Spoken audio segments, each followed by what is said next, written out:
in this meeting. As you're aware, we had been studying the epistle of Colossians. Colossae patrikalo manam dhyanam chestu unnam.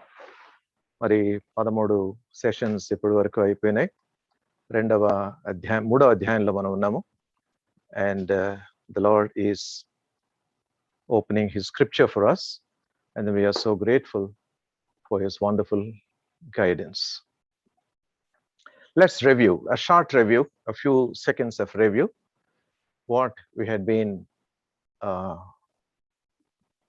considering in this book. Third chapter మనం వచ్చాం. Third chapter లో 4 భాగాలుగా దాన్ని మనం విభజన చేశాం. The first 4 verses, affections on things above. We have seen it last week. And 5 to 11 verses, mortification of sin. పాపమును చంపివేయడి. And then 12 to 17, you have love and compassion. And then 18 to 25, you have your duty, kartavyam, family, society, కుటుంబానికి, సమాజానికి, ఇంకా ఇతర బాధ్యతలలో మన యొక్క కర్తవ్యం మనం చూస్తాం. But eventually we will see all that. Now we will move to the second aspect. Last time we have also seen the first verse to 4th verses. We have divided into 5 broad topics. The reminder, మన జ్ఞాపకం చేయబడ్డాం. You are raised with Christ. రెండవ అధ్యాయంలో యేసుక్రీస్తు ప్రభు యొక్క ప్రాముఖ్యతను ఆయన ఉద్ఘాటిస్తూ, మీరు ఎలాంటి వారో ఒకసారి జ్ఞాపకం చేసుకోండి. మీ మధ్యలో బయలుదేరుతున్న తప్పుడు బోధలు యేసుక్రీస్తు ప్రభు సరిపోయినవాడు కాదని, యేసుక్రీస్తు ప్రభు ఆయన కాకుండా ఇంకా అదనంగా మనకి ఫలానా విషయాలు మనకు కావాలని మనకి వాళ్ళు చెప్తూ వచ్చారు అని చెప్తూ వచ్చారు. అది నిజం కాదు.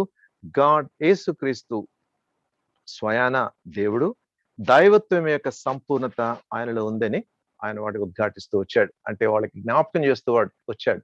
అటువంటి యేసుక్రీస్తు ప్రభుతో కూడా మీరు లేపబడినారు. And the second is verse, in the first verse itself, the responsibility.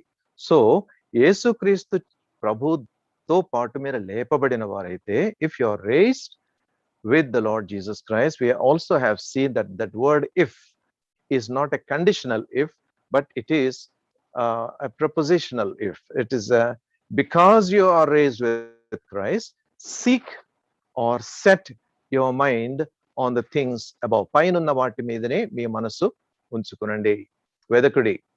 And then what is the resource there? పైనున్న వాటి అంటే అక్కడ ఉన్న వాళ్ళు ఎవరు? Christ is sitting at the right hand of God. క్రీస్తు దేవుని యొక్క కుడిపార్శ్వాన క్రీస్తు ప్రభు కూర్చుని ఉన్నాడు. That is your resource. That is where you get your power from. That is where you get your blessings from. And then the reason is the life hidden with Christ in God. Third verse లో మనకు కనబడుతుంది, ఏలయనగా మీరు మృతి పొందితిరి, మీ జీవము క్రీస్తుతో కూడా దేవుని యందు దాచబడి ఉన్నది. మీ జీవము క్రీస్తుతో కూడా దాచబడి ఉంది. ప్రస్తుత కాలంలో క్రీస్తు ప్రభు లోకం నుంచి దాచబడ్డాడు. 4th verse లో మనకు జీవమై ఉన్న క్రీస్తు ప్రత్యక్షమైనప్పుడు మీరును ఆయనతో కూడా మహిమయందు ప్రత్యక్షపరచబడదు. The final thing is the revelation. When Christ is revealed, you shall also be revealed. That's what we have seen last week. Now we go to the 5th verse. 5వ వచనం చదువుతాను. కావున భూమి మీదనున్న మీ అవయవములను అనగా జారత్వమును, అపవిత్రతను, కామాతురతను, దురాశను, విగ్రహారాధన అయిన ధనాపేక్షను చంపివేయుడి.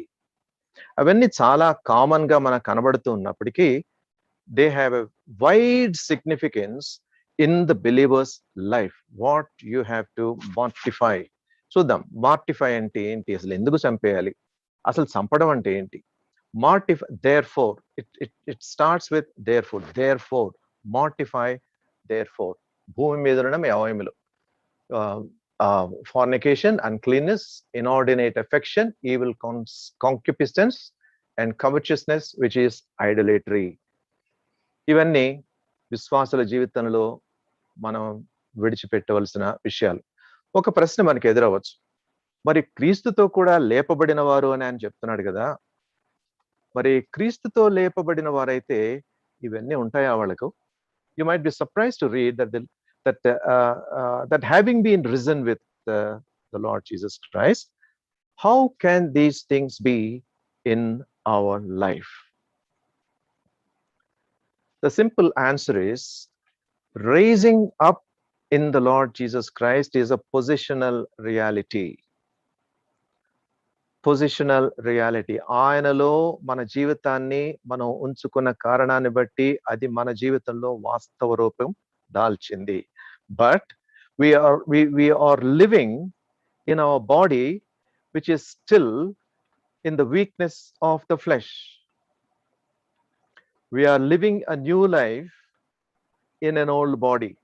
కాబట్టి ఈ యొక్క శరీరం ఉన్నంత కాలము ఈ శరీర క్రియల చేత ఆవరించబడుతూనే ఉంటుంది. So it's a constant battle.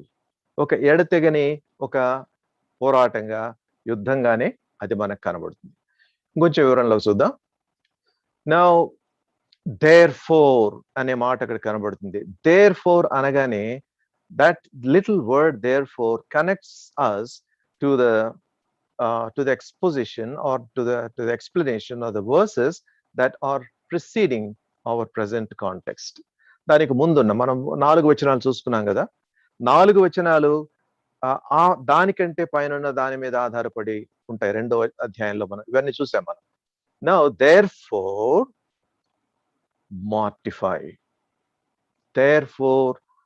mortify the members of your earthly body. మార్టిఫై అంటే చంపివేయుడి. తెలుగులో చాలా క్లియర్ గా ఉంది. కావున భూమి మీదనున్న మీ అవయవములను అనగా జారత్వం, అపవిత్రత వాటన్నిటిని చంపివేయుడి. ఒకసారి ఊహించండి, మనం ఎక్కడన్నా కూర్చున్నప్పుడు మన చేతి మీద ఒక దోమ వచ్చి వాలి కుడుతుంది అనుకోండి. ఏం చేస్తాం? పాపం తినని అని అనుకుంటామా? అని దానిని చాలా కోపంతో పడామని కొడతాం. అది చచ్చిపోయినట్లు, అది చంపడానికి ప్రయత్నిస్తాం. Because it is causing damage to our body. నాకు తెలిసిన ఒక డాక్టర్ గారు ఉండేవాడు.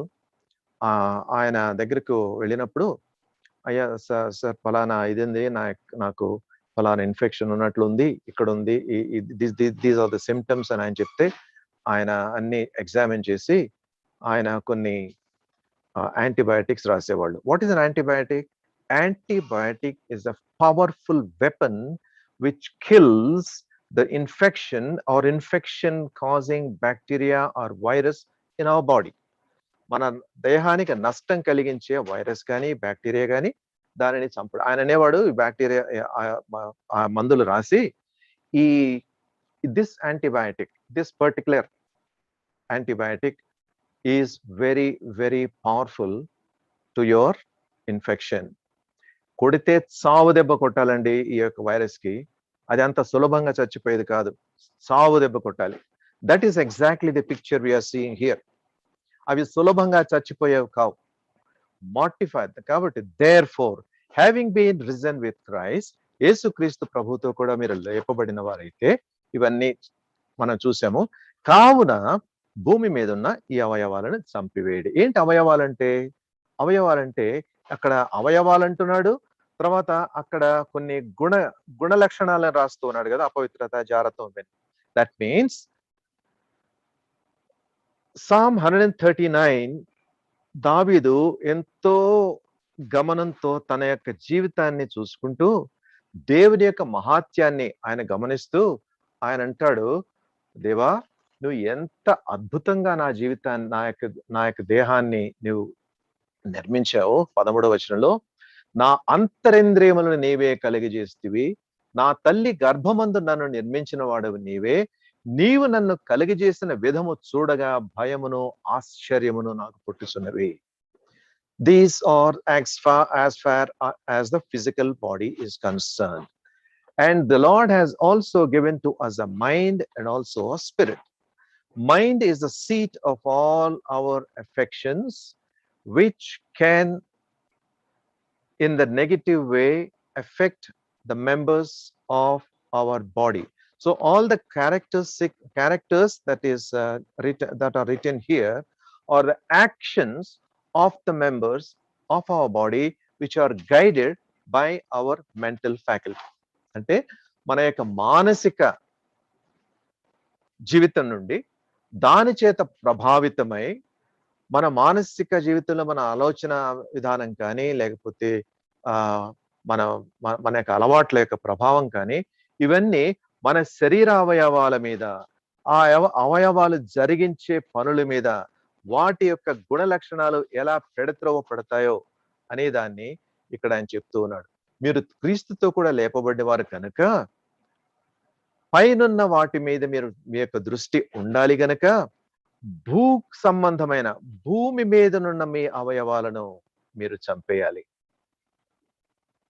What a high standard Paul puts it here. Let's read this the same verse, ఐదో వచనం ఇంగ్లీష్ లో amplified బైబిల్ నుంచి. So put to death and deprive of power the evil longings of your earthly body.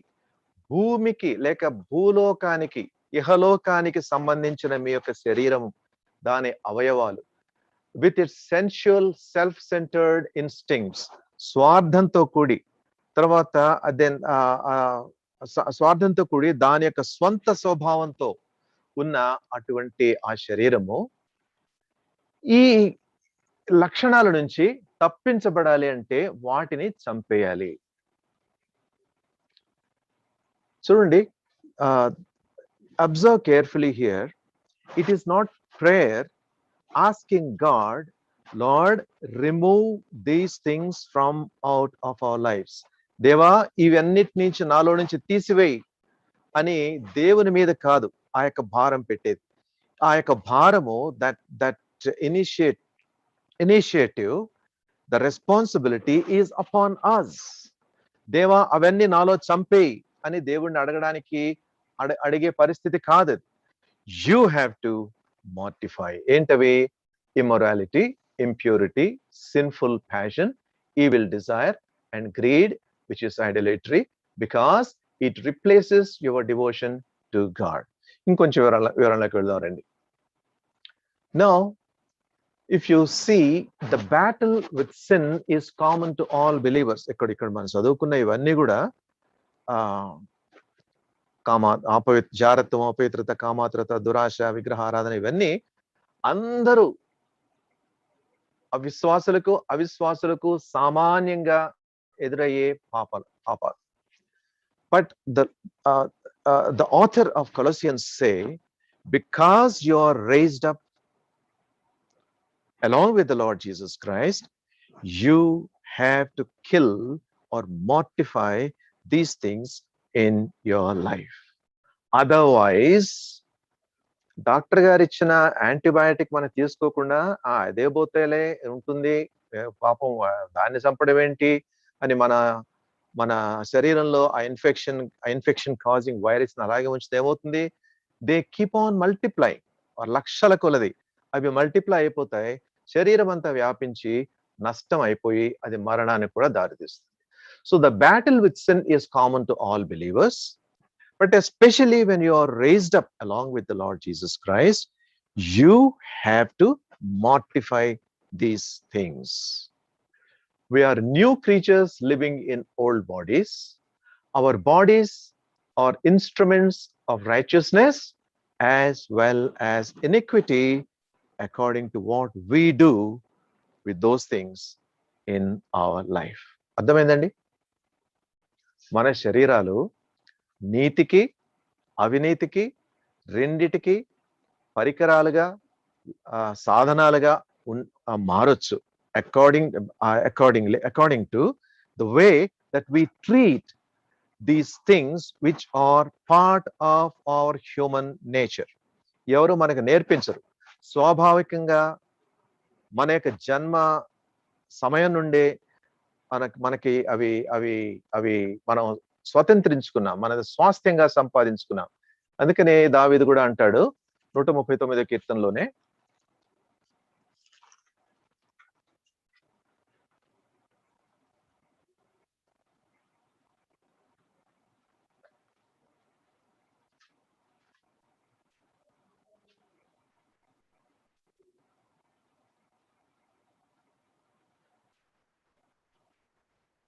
నా తల్లి గర్భమందు నన్ను నిర్మించిన వాడు నీవే. ఇంకో చోట అంటాడు, నా తల్లి గర్భంలోనే నేను పాపంతో నేను ప్రవేశించాను. ఆ యొక్క పాపపు స్వభావం నాలో ఉంది. So it should be our dynamic initiative to identify and kill these character traits in our body. అందుకనే రోమా పత్రిక 12వ అధ్యాయంలో పౌలు ఇంకొక మాట చాలా ప్రస్ఫుటంగా చాలా భారంతో చెప్తాడు.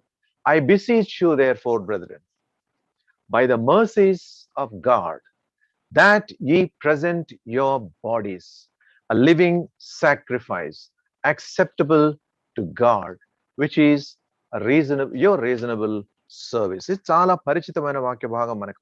ఎన్నోసార్లు దానిని మనం ప్రస్తావించుకున్నా, ధ్యానించుకున్నా.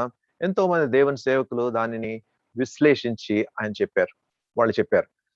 అనుకూలం, దేవునికి పరిశుద్ధమును దేవునికి అనుకూలమునైన సజీవ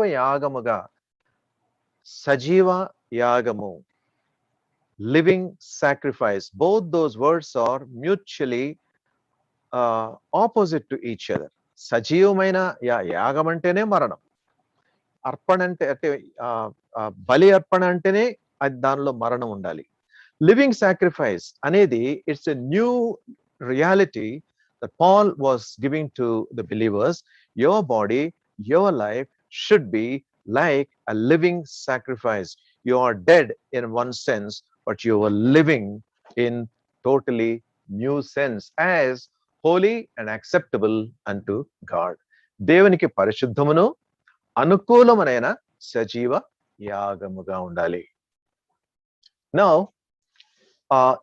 contrasting heavenly standards with earthly standards, Paul in Colossians chapter 3, he is giving two different lists of certain characters. They refer to the first list, which is in the 5th verse of Colossians 3. 3వ అధ్యాయం 5వ వచనంలో ఉన్న అక్కడున్న గుణలక్షణాలు మన యొక్క వ్యక్తిగతమైన పరిశుద్ధతకు నిలయాలుగా సూచనగా ఉన్నవి. They are the indications of our personal holiness. That's what we see here: fornication, uncleanness, inordinate affection, and so on. Now, ఒక్కొక్క దాన్ని మనం చూద్దాం. Beware, it's a mind game. Fornication, తెలుగులో జారత్వము అని మనకు కనబడుతుంది. The Greek word that is from which this word is translated as fornication in King James version, తెలుగులో జారత్వము. The Greek word is porneia, from which pornography has come. Porneia అంటే ఒక చిత్రము, ఒక చిత్రపటము, లేకపోతే ఒక వ్రాత ప్రతి. అక్కడ నుంచి ఉత్పన్నమయ్యే ఊహల సముదాయము, దాని నుంచి ఉత్పన్నమయ్యే క్రియాపూర్వకమైన కార్యసాధకమైన చర్య, అది జారత్వం. జారత్వం అంటే all those things that are mentioned there, sexual immorality. It's so surprising to see the 5 qualities or 6 qualities, 5 అంటే 5th and 6th కంబైన్ చేశాడు పౌలు. 5 క్వాలిటీసే అనుకుంటే ఆ 5 క్వాలిటీస్ లో మొదటి 4 they are related to sexual impurity. చూడండి, అక్కడ sexual immorality, that includes homosexuality, తర్వాత marital unfaithfulness. ఇవన్నీ లస్ట్ ఆఫ్ ద మైండ్ తో స్టార్ట్ అవుతాయి.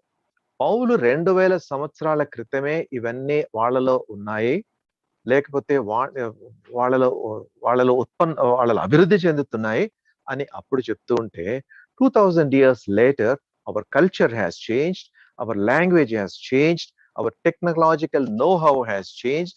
సాంకేతిక జ్ఞానం పెరిగిపోయింది, భాష మారిపోయింది, సంస్కృతి మారిపోయింది. అయితే ఇవన్నీ మానవుల జీవితంలో అంతకంతకు అధికమవుతున్నట్టే మనకు కనబడుతుంది. But why is he mentioning these things in the believers context? Because it is very much possible that is చిన్న ఆ వివరాన్ని కూడా పౌలు ఇక్కడ విడిచిపెట్టడం లేదు. జాగ్రత్త సుమా, ఇవన్నీ మీ విశ్వాస జీవితాన్ని బలహీనపరుస్తాయి. Because it starts with the mind game. It starts with the lust of the mind. పైకి చూడడానికి ఏమీ కనబడకపోవచ్చు, ఎక్కడ పైకి కొంచెం కూడా ఆ సూచన కనపడకపోవచ్చు. But beware, in your mind, if it starts, if you keep on nurturing this thing, it will develop as the virus grows and then results in action. That is fornication. Second thing that he is talking about is uncleanness. అపవిత్రత అని తెలుగులో translate చేయబడింది. Impurity అనే మాటలు కూడా వేరే ఇతర versions లో అవి తర్జుమా చేయబడ్డాయి. The word that is written, that is in Greek, original word is akarthesia. So that is uncleanness. What is this uncleanness? Unclean thoughts, అపవిత్రమైన ఆలోచనలు, unclean conversations, unclean looks, unclean gestures, unclean jokes, and so on. అపవిత్రమైన ఆలోచన, అపవిత్రమైన సంభాషణలు. I observe in many contexts of the young people's meeting in a college setting అవ్వచ్చు, canteen లో అవ్వచ్చు, వాళ్ళ యొక్క హాస్టల్ రూమ్స్ లో అవ్వచ్చు, conversations can be very unclean.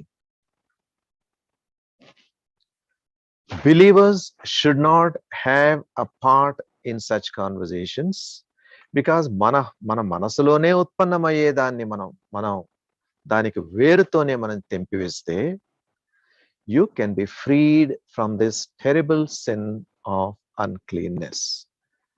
కొంతమందికి unclean jokes అంటే ఎంత ఇష్టమో, coarse jokes and ఊరికే నవ్వుకోవడం, దానికి అంతుండదు. Gestures, sexually motivated gestures, sexually motivated thoughts. That is what is meaning of uncleanness. Everything is linked to sexual impurity. We move on. The third one is inordinate affection. Inordinate affection. Passion అని వేరే versions లో కూడా తర్జుమా చేయబడింది. The Greek word is pathos and the Telugu word is kamaturata. Kamaturata, again, it is a sexually perverted sin, sexual perversion. That means uncontrolled lust, sexual passion. It is told that one of the lucrative businesses today is the pornography business. With the increase in the technological know-how, చిన్నప్పటి నుంచి చిన్న బిడ్డల దగ్గర నుంచి వాళ్ళకి computer games కానీ, మొబైల్లో వాళ్ళు ఇన్నోసెంట్ గా ఆడుకునే గేమ్స్ కానీ, అక్కడి నుంచే the technology can make this uncleanness creep into their minds. అది వైలెన్స్ అన్న అవ్వచ్చు, సెక్షువల్ వైలెన్స్ అన్న అవ్వచ్చు, సెక్షువల్ అట్రాక్షన్స్ అన్న అవ్వచ్చు, which can, sex in itself is not sinful, it is pure. When God has given sex as a gift to humanity, he intended it to be a holy thing, a precious thing, a pure thing between wife and husband. When it goes out of control, when the uncontrolled lust చేతిలో అది పడినప్పుడు, it can cause a havoc. If you keep on continuing this in your body, in your minds, you let loose in the body, you let it loose in the body, then the result will be catastrophic. Do not justify yourself. అబ్బా నా అదుపుకు మించిపోయిందండి, నేను తట్టుకోలేకపోయాను, నేను అదుపులో పెట్టుకోలేకపోయాను అని అంటారు చాలా మంది. నా చెయ్యి పైకి ఎట్లా లేచిందో తెలియదండి, నాకు తెలియకుండానే చెయ్యి ఊపాను, లేకపోతే నాకు తెలియకుండానే నేను ఆ పాపంలోకి ప్రవేశించాను. That is all nonsense. Don't deceive yourself that it is beyond your control. Inordinate affection, kamaturata. Don't let your body go loose in these areas. The fourth one is again related to sex, evil concupiscence. Evil concupiscence, కామోద్రేకం. తెలుగులో చక్కగా అనువదించబడ్డాయి మాటలు. This is sweeping across the people today with the wide use of media tools. Please turn to 1 Thessalonians chapter 4. మొదటి తెస్సలోనికీయులకు రాసిన పత్రిక 4వ అధ్యాయం 4-5 వచనాలు.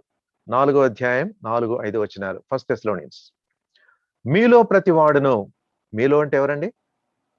తెస్సలోనికలో ఉన్న సంఘానికి ఆయన రాస్తూ ఉన్నాడు పౌలు. మీలో ప్రతివాడును దేవుని ఎరుగని అన్యజనుల వలె కామాభిలాష యందు కాక పరిశుద్ధత యందును ఘనత యందును తన ఘటమును ఎట్లు కాపాడుకొనవలెనో అది ఎరిగి ఉండుటయే దేవుని చిత్తము. What a standard, what a standard Bible keeps in a believers life. అందుకనే పౌలు అంటాడు, మీరు భూమి మీద ఉన్న సంగతులు కాకుండా పైనున్న వాటి మీదే మీ మనస్సు ఉంచుకొనండి. What a great God, what a wonderful God we have, and what a great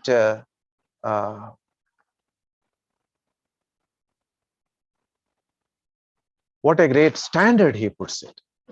When these things are sweeping across the people, నువ్వు పట్టుకున్న మొబైల్లో కానీ నువ్వు చూసే కంప్యూటర్లో కానీ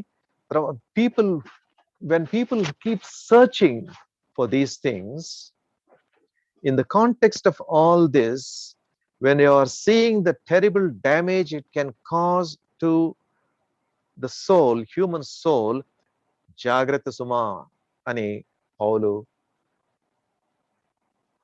హెచ్చరికిస్తూ ఉన్నాడు. Is giving a warning. Beware, these things can cause damage. అందుకనే తెస్సలోనిక పత్రికలో ఆయన కామాభిలాష యందు కాక పరిశుద్ధత యందును ఘనత యందును తన ఘటమును ఎట్లు కాపాడుకొనవలెనో. పరిశుద్ధత యందు ఘనత యందు. దేనికి ఘనత? నీ జీవితంలో దేవుని ఘనపరిచే విషయంలోను, నీ జీవితంలో దేవుని కొరకు నీ యొక్క ఘటాన్ని పరిశుద్ధంగా కాపాడుకునే దాని కొరకు నీ యొక్క జీవితాన్ని ఎలా కాపాడుకోవాలో అది ఎరిగి ఉండుటే దేవుని చిత్తము. అది తెలుసుకోవాలట. That knowledge is not inherited, it's not inherent in us. దానిని ప్రయత్నపూర్వకంగా మనం సాధన చేయాలి, తెలుసుకోవాలి. అందుకనే యెహోవాను వెదకుడి, ఆయన మీకు దొరుకునప్పుడే ఆయనను వెదకుడి అని ఆయన తన వాక్యంలో చెప్తాడు. వెదకుడు, ఇదిగో అక్కడ ఓపెన్ గా ఉన్నాడు, వచ్చి తీసుకోండి అని చెప్పడం లేదా. ఆయనకు మీకు దొరక కాలములోనే come and seek him. వెదకుడి మీకు దొరకును. ఎందుకంటే ఈ మాటలన్నీ చెప్తున్నాడు? Because God expects a dynamic initiative in a believer's life in order to keep his life a holy, pure and acceptable thing in his life. So these 4 things that put together here, ఏం చూసుకున్నాం మనం? fornication, uncleanness, inordinate affection, evil concupiscence. అంటే జారత్వము, అపవిత్రత, కామాతురత, కామోద్రేకం. ఇవన్నీ వినడానికి మనకి అసహ్యంగా అనిపించినప్పటికీ Bible keeps it a very very high level that these things should not be seen in you because you are born with this nature in your life. కాబట్టి ఒకప్పుడు మీరు అట్లున్నారు. ఆయన చెప్తున్నాడు కొలస్సీ పత్రికలో, మీరు ఒకప్పుడు అలా ఉన్నారు. అయితే ఇప్పుడు 6వ వచనంలో అంటాడు, పూర్వం వారి మధ్య జీవించినప్పుడు మీరు వీటిని అనుసరించి నడుచుకుంటారు. ఇలా ఉన్నారు మీరు. But no longer you should be governed by those things. 5th one, covetousness, ధనాపేక్ష. తెలుగులో ఏముంది? 5వ వచనంలో ధనాపేక్షనే ఉంది. ధనాపేక్షను చంపివేయండి. విగ్రహారాధన అయిన ధనాపేక్ష. ఆ రెండింటిని విడదీస్తే ధనాపేక్ష ఒక లక్షణం అవుతుంది, విగ్రహారాధన మరి ఒక లక్షణం అవుతుంది. వాట్ ఈస్ దిస్ కవర్చియస్నెస్ అంటే ఏంటి? ధనాపేక్ష అంటే it's the Greek word is pleonexia. That means greedy extortion. Greedy extortion అంటే అత్యాశ చేత, దురాశ చేత ఒక విషయాన్ని ఆశించుట. నీది కాదు, అది నీకు సంబంధించింది కాదు, అది నీకు రావడం, నువ్వు దాని కొరకు నీ యొక్క సర్వశక్తి వినియోగించి సంపాదించడం, ఆ సంపాదనలో దేవుడు నీకిచ్చిన సమయాన్ని గాని, దేవుడు నీకిచ్చిన లక్షణాల ఆపర్చునిటీస్, అవకాశాలను గాని దుర్వినియోగపరుచుకుని నీ పూర్తి గమనం దాని మీదే పెట్టడమే ధనాపేక్ష. It says I must always have more. నాకు ఉన్నది సరిపోదండి, నాకు ఇంకా ఇంకా కావాలి. కొంతమందికి తపన ఉంటుంది. Investments, acquisition of properties, and then financial corruption. ఏదో ఒక విధంగా, అది నీతితోనో అవినీతితోనో ఏదో ఒక మార్గంలో ధన సంపాదన చేయాలి. అది నేను అనుభవించకపోయినా సరే. కొంతమంది ఉంటారు.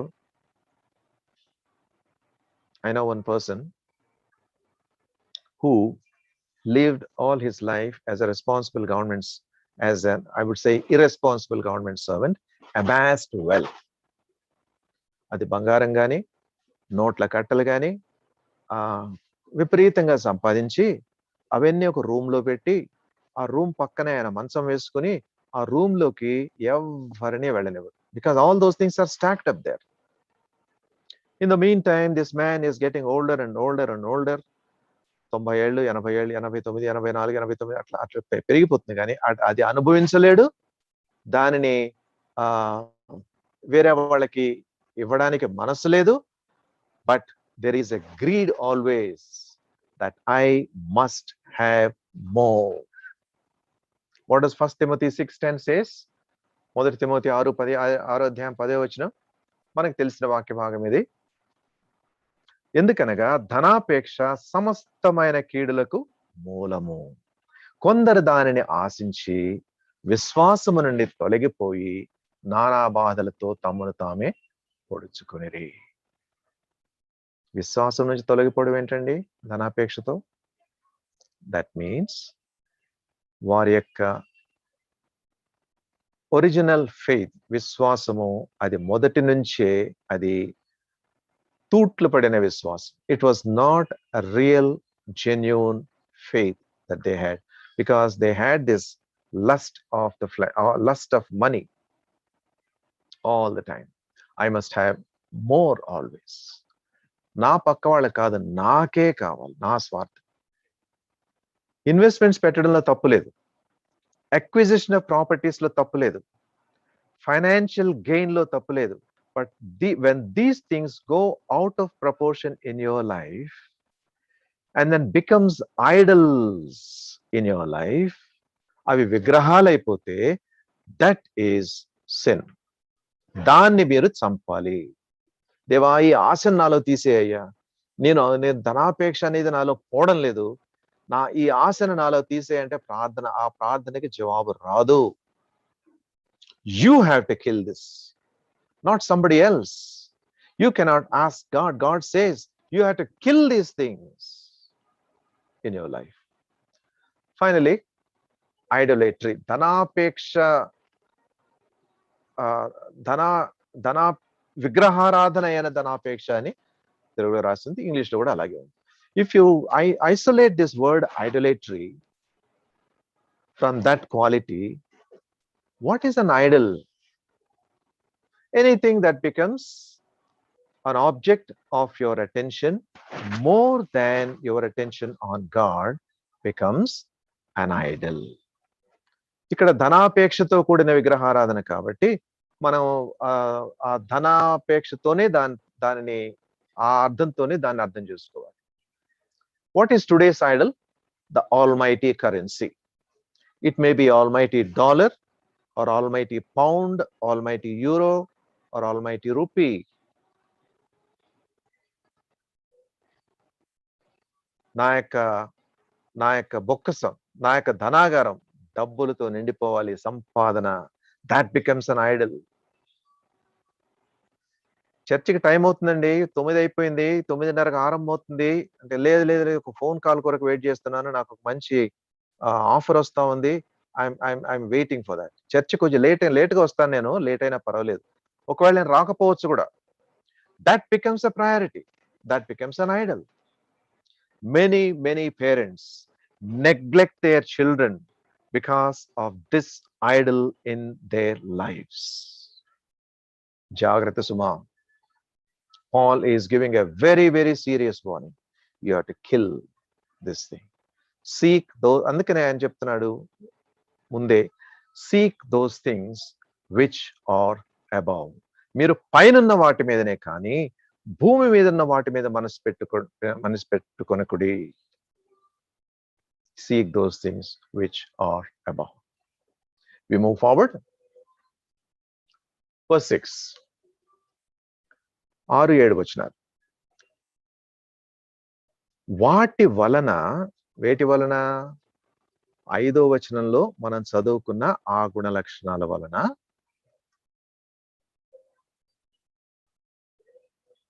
దేవుని ఉగ్రత అవిధేయుల మీదికి వచ్చును. ఏమంటున్నాడండి? వాటి వలన దేవుని ఉగ్రత అవిశ్వాసుల మీదకి వచ్చును అంటున్నాడా? అవిధేయుల మీదకి వచ్చును. Because of these things which things? Because of what we have, because of those things which we have read in verse 5. Because of these things the wrath of God is coming upon the sons of disobedience, in which you yourselves once walked when you lived in them. మీరు వాటి నుంచి బయటకు వచ్చారు, మీరు వాటి మీద ఒకప్పుడు మీరు అత్యాశ కలిగి ఉన్నారు. You have a desire to come out of those things. Now then don't go back into it. లోతు భార్యకి ఏమైందండి?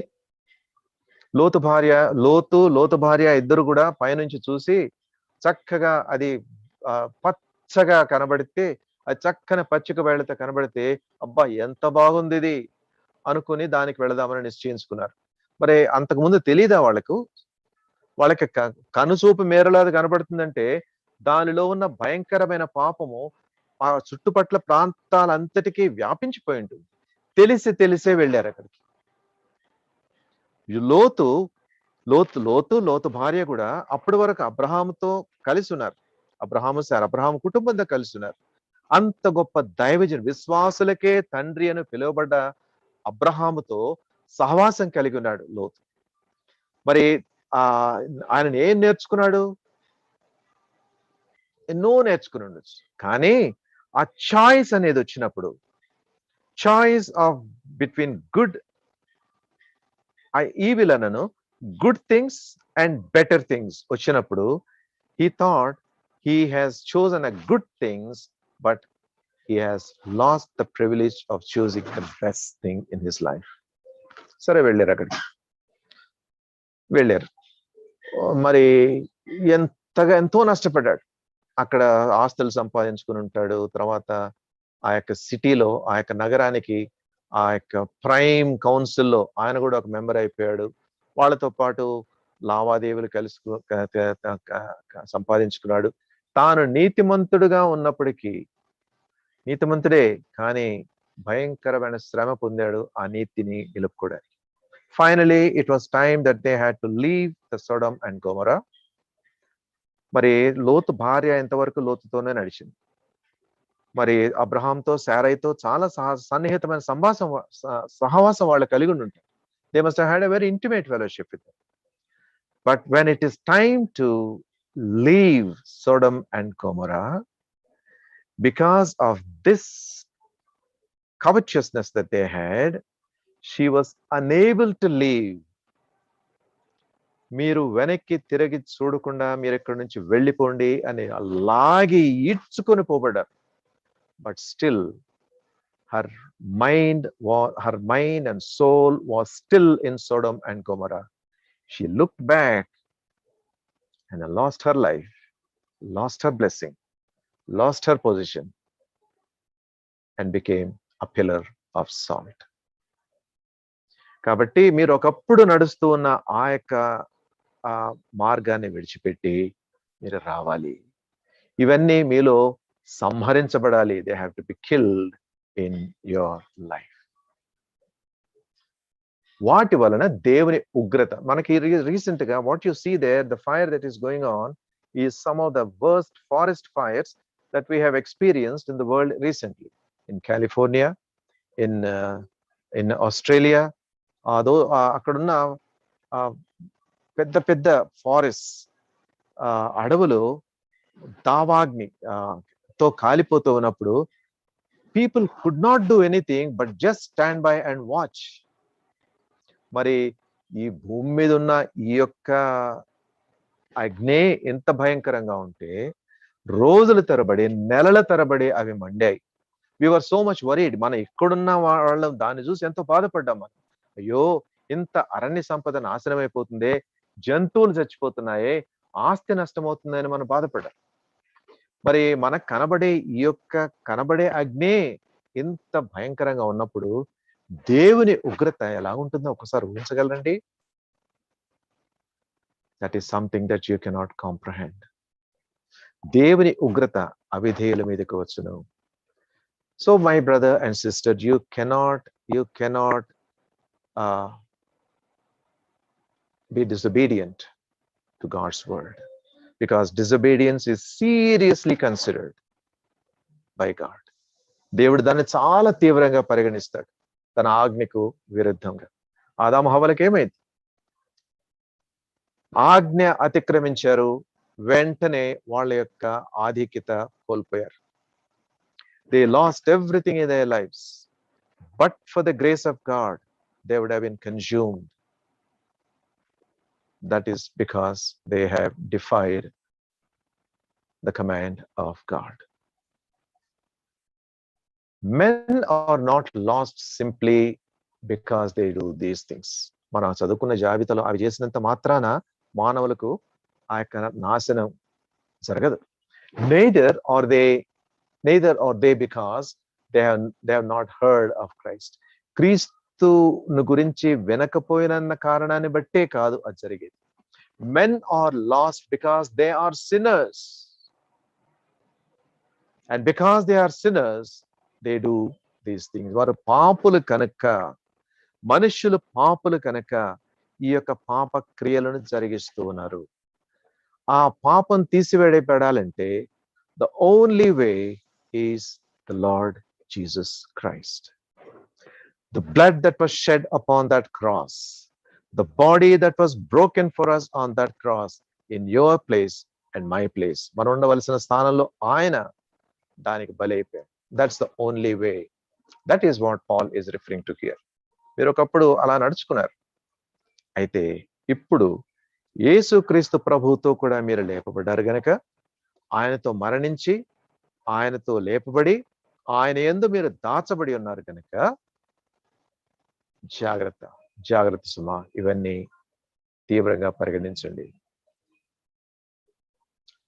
There is a quotation here about God's wrath by Arthur Pink, one of the outstanding men of God. God's wrath is his eternal detestation of all unrighteousness. అవినీతికి విరుద్ధంగా ఆయన యొక్క ఉగ్రత లేక ఆయన యొక్క అయిష్టం, దాని వలన దేవుని యొక్క ఉగ్రత బయలుదేరుతుంది. It is a displeasure and indignation of divine equity against evil. కీడుకు విరుద్ధంగా దేవుని సముఖం నుండి బయలుదేరే ఆ యొక్క అయిష్టత, ఆ యొక్క అయిష్ట భావం, that is God's wrath. Don't underestimate God's wrath, my dear brother and sister. ఒకవేళ రక్షణ లేకుండా రక్షించబడ్డానులే అని చలామణి అయిపోతూ ఉంటే జాగ్రత్త సుమా. Examine your life. It is the holiness of God that stirred into activity against sin. Only the blood of the Lord Jesus Christ. పాపాలు నీవు ఒప్పుకొని యేసు ప్రభువును నీ హృదయంలో స్వీకరిస్తేనే తప్ప, ఆ పవిత్రమైన రక్తం నీ పైన కనబడితేనే తప్ప, you cannot claim salvation from these things.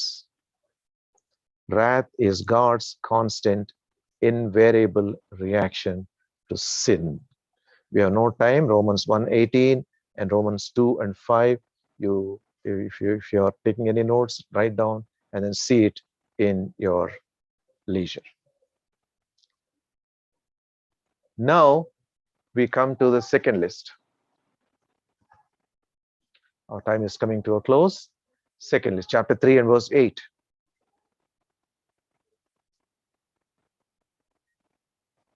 ఇప్పుడైతే మీరు కోపము, ఆగ్రహము, దుష్టత్వము, దూషణ, మీ నోట బూతులు అను వీటన్నిటిని విసర్జించుడి. విసర్జించుడి. చాలా కామన్ థింగ్స్ కదండి, ఇది ఊరికి మళ్ళీ మళ్ళీ చెప్తారేంటి అని మీరు అనొచ్చు. కామన్ థింగ్స్ అయ్యి వాటి మీద ఏం ప్రాధాన్యత లేకపోతే దేవుడు తన వాక్యంలో ఉంచడే. He says, put off all these things. Put off అంటే దీస్ ఆర్, ఇందాక మనం చూసాం, ఇందాక ఆ క్వాలిటీస్, అక్కడ 5 క్వాలిటీస్ 6 క్వాలిటీస్ చూసాం కదా, అవి మన పర్సనల్ హోలీనెస్ అంటే వ్యక్తిగతమైన పవిత్రతకు సూచనగా మనకు కనబడుతున్నాయి. ఇక్కడ these things talk about our fellowship with others. అవన్నీ హృదయంలో నుంచి బయలుదేరేవి. ఇవేమో హృదయంలో నుంచి బయలుదేరిన కారణాన్ని బట్టి మన చర్యల వల్ల మన చుట్టూ ఉన్న వేరే వాళ్ళను కూడా అవి ఆ ప్రభావానికి లోను చేస్తాయి. These things cause our influence, affect the people among whom we are living. And put off, విసర్జించుడి, విసర్జించుడి అని చెప్తా ఉన్నాడు ఆయన. విసర్జించుడి అంటే the Greek word that is given there is put off. అంటే మీరు ఏ విధంగా మీ యొక్క వస్త్రాలను, మాలిన్యమైన వస్త్రాలను తీసివేస్తారో అలా వాటిని తీసివేయాలి మీ విశ్వాస జీవితంలో నుంచి. Exactly 1 year back, I and my wife, we were affected with corona. ఆ దినాల్లో కరోనా చాలా ఉధృతంగా ఉన్న దినాలు అవి. We were admitted into hospital. We were in CMC Vellore. అక్కడ చాలా మంది రోగులు ఉన్నారు. చాలా మంది ఈ కరోనా లక్షల్లో, మన దేశం అంతా చూస్తే లక్షల్లో ఉన్నారు కదా. We have gone through all those things. So when we were in the hospital, the doctors, the nurses, the technical staff, even the sweepers, people who clean the room, they used to come in what is called a PPE kits, personal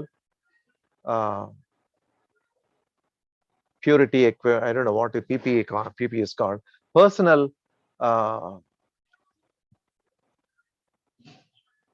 purity, whatever it is, అవి వేసుకొని వచ్చేవాళ్ళు. వాళ్ళ యొక్క ముఖం మాత్రం బయట ఉండేది, మిగతా బాడీ అంతా ఆ యొక్క అవుట్ఫిట్ తో, ఒక గౌన్ తో వాళ్ళు కప్పేసేవాళ్ళు. ఎందుకు? Because they have to safeguard themselves from infection, from virus. ఎందుకంటే వాళ్ళు రోగుల మధ్యలో వాళ్ళు పనిచేయాలి, రోగులకు ఎంతో సన్నిహితంగా వాళ్ళు ఉండాలి. వాళ్ళు గ్లౌస్ వేసుకున్నా రోగులను ముట్టుకోవాలి, కనుక వాళ్ళు అవన్నీ వేసుకునేవాళ్ళు. డ్యూటీలో ఉన్నంత కాలం అవి వేసుకొని తీరాలి. తర్వాత వాళ్ళు అలా వేసుకున్న తర్వాత at the end of their duty, వాళ్ళకి డే ఎండ్ తర్వాత దాన్ని తీసివేయాలి. దాన్ని తీసివేసిన తర్వాత మళ్ళీ దాన్ని ముట్టుకోరు. They have to put off those things. because they are full of infection. They are full of infection. They cannot afford to touch those things. That is a kind of analogy that we are seeing here.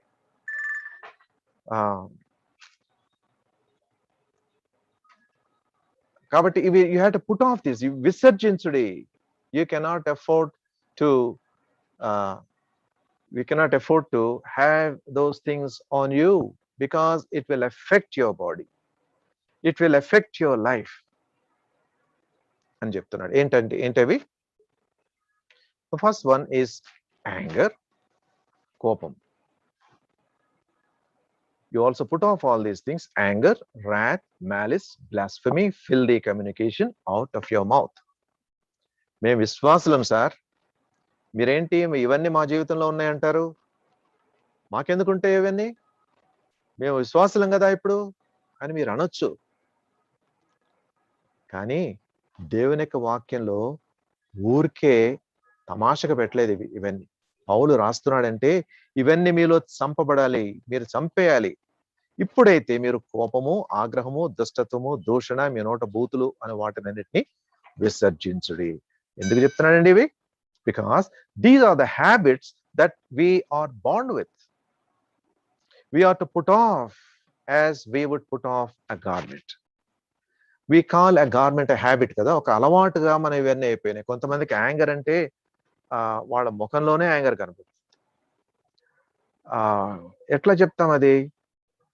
Anger, there are two types of anger. First one is, there is a place that anger is justified. అది నీతి నిమిత్తమైన ఆగ్రహం ఉంటుంది. You remember that the Lord Jesus Christ was angry at the Pharisees because of the hardness of their hearts, and because the leadership of those days have converted the house of prayer into a den of thieves. That is వ్యాపార గృహంగా మార్చేశారు. ప్రభు చాలా కోపం వచ్చింది. That is a justifiable anger because of the hardness of their heart. That is not a sinful anger.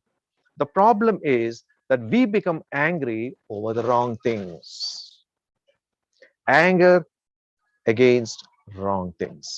కోపం అనేది దేవుని యొక్క వాక్యంలో it is always shown as a negative quality in a believer's life. జాగ్రత్త సుమ. కోపము మానము, ఆగ్రహము మానము, కోపము విడిచిపెట్టుము. కీర్తనల గ్రంథకర్త ఆయన చెప్తాడు, జాగ్రత్త సుమ, ఈ యొక్క కోపం అనేది నీ జీవితంలో కొరుకుడు పుండులాగా వ్యాపిస్తుంది. Anger and wrath. What is this wrath? When anger becomes wrath, when we develop an unforgiving spirit. ఈ యొక్క కోపం మనలో అధికమవుతూ ఉన్నప్పుడు ఎవరి మీదనైనా, దేని మీదనైనా, ఏ కారణం చేతైనా, మరి ఈ యొక్క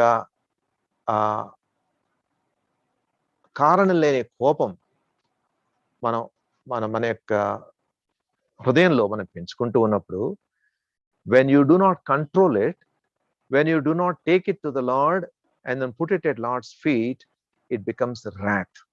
That means we develop an unforgiving spirit.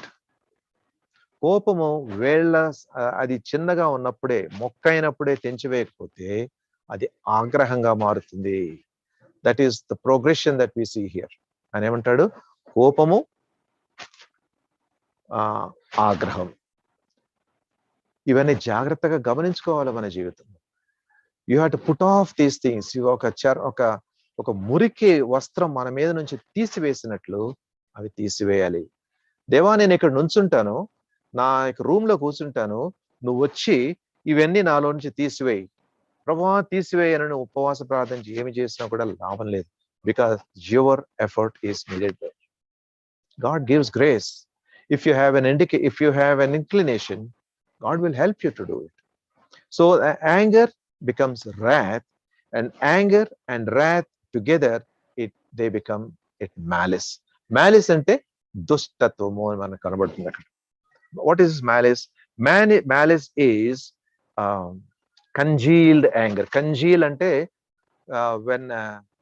when a certain thing, oka vishayam దాని లిక్విడ్ ఫామ్ లోనో మోల్టన్ ఫామ్ లోనో ఉన్నప్పుడు when it is slowly getting cold, it becomes some kind of a semi solid state.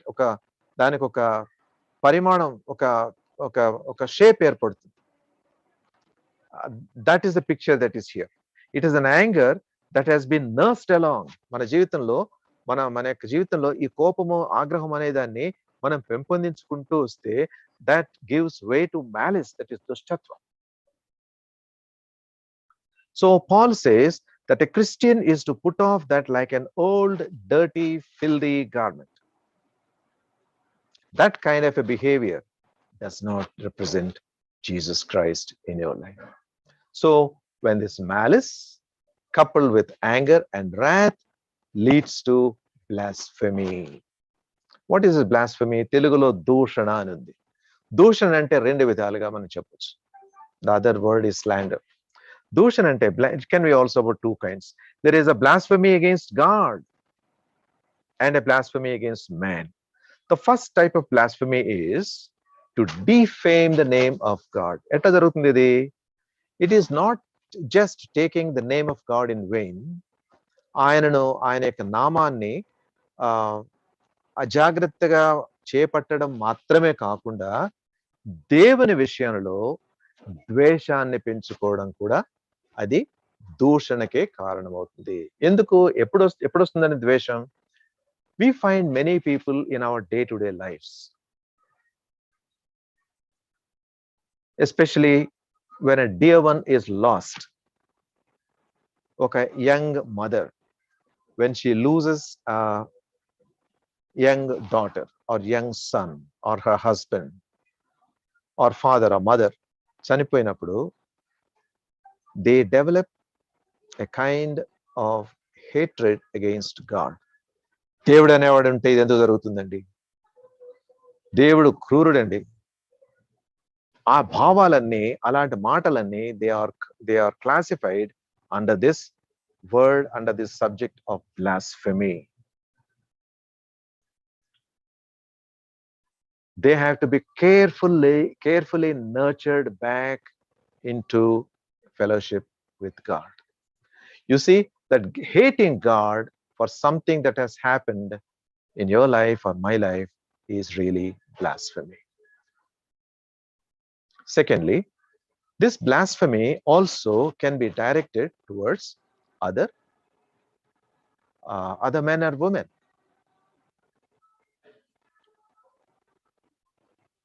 Saying untrue things about a child of God. కోపంతో, ఆగ్రహంతో వాళ్ళని దూషించడం, ముందు వెనక ఆలోచించకుండా. ఎవరికి చెప్తున్నాడు? ఇవన్నీ విశ్వాసులకే చెప్తున్నాడు. జాగ్రత్త సుమా, జాగ్రత్తగా చూసుకోండి మీ జీవితంలో.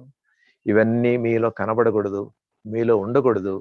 వీటి విషయంలో మీరు అవిధేయులైతే దేవుని ఉగ్రతకు లోనవుతారు సుమా అని ఎంతో ప్రేమపూర్వకంగా పౌలు చెప్తూ ఉన్నాడు. Our time has run out. Then finally it is filthy communication. మీ నోట బూతులు. మా నోట్లు ఎందుకు వస్తాయండి బూతులు అని అనొచ్చు మీరు. Abusive speech. Many people, even believers, I found even pastors casually let go this filthy communication out of their mouth just as a habit. జాగ్రత్త సుమా. యవనస్తులారా, మీరు మీ ఫ్రెండ్స్ కంపెనీలో ఉన్నప్పుడు మీ సంభాషణ ఎలాగుంటుందో ఒకసారి ఆలోచించుకోండి. జాగ్రత్త పడండి. That is blasphemy against God. That is filthy communication. Filthy, మీ నోట బూతులు అనే మాట అంటే, లేకపోతే ఆ యొక్క అపవిత్రతకు తగిన ఆ మాటలు మీలో నుంచి రాకూడదు అసలు అని అంటాడు. That is a very sound advice. ఒక్క వచనం మనం చదువుకొని మొదటి తిమోతి పత్రిక 4వ అధ్యాయం 11-12 వచనాలు. పౌలు తిమోతికి అందించే ప్రేమపూర్వకమైన సలహా ఇది. Not only a salaha, it is not a suggestion, but it is a command. పౌలు తిమోతికి ఇవ్వడం కాదు, పరిశుద్ధాత్మ దేవుడు నీకు నాకు కూడా ఇస్తూ ఉన్నాడు. నీ యవ్వనమును బట్టి ఎవడును నిన్ను తృణీకరింపనీయకము, కానీ మాటలోను, ప్రవర్తనలోను, ప్రేమలోను, విశ్వాసములోను, పవిత్రతలోను విశ్వాసులకు మాదిరిగా ఉండుము. That is the responsibility God is placing before us. విశ్వాసులకు మాదిరిగా ఉండాలి. ఏ విశ్వాసులు? ఎవరి మధ్యలో నువ్వు ఉన్నావో వారి మధ్యలో ఆ విశ్వాసంలో నీకంటే బలహీనమైన విశ్వాసులు ఉండొచ్చు. జాగ్రత్త సుమ, వారికి నువ్వు మాదిరిగా ఉండాలి. We will close here, and then actually I wanted to complete till the 11th verse, కానీ మనం ఇంకా ముందుకు వెళ్దాం. వచ్చే వారం దేవుని చిత్తం మీద వచ్చే వారం మనం చూసుకుందాం. And may God bless this word for us. Remember, whenever you heard God's word, you go into the private time of your life and then examine your life in the light of God's word. దేవుని యొక్క వాక్య వెలుగులో మీరు మీ జీవితాన్ని పరీక్షించుకోండి. మన జీవితాన్ని పరీక్షించుకుందాం. అదే Bible studies యొక్క ఉద్దేశమే అది.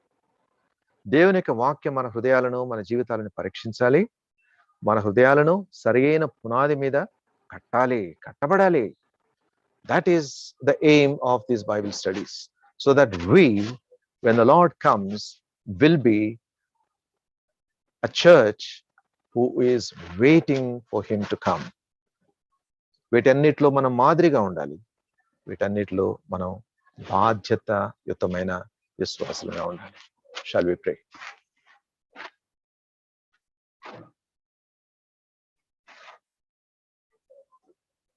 పరిశుద్ధుడైన మహోన్నతుడైన మా తండ్రి, సర్వశక్తిగల మా దేవ, మా ప్రభు, మా రక్షకుడైన యేసుక్రీస్తు ప్రభు నామంలో మీరు మాకు అనుగ్రహించి ఉన్న నీ యొక్క వాక్యాన్ని బట్టి ప్రభు మీకు వందనాలు చెల్లించుకుంటున్నాను.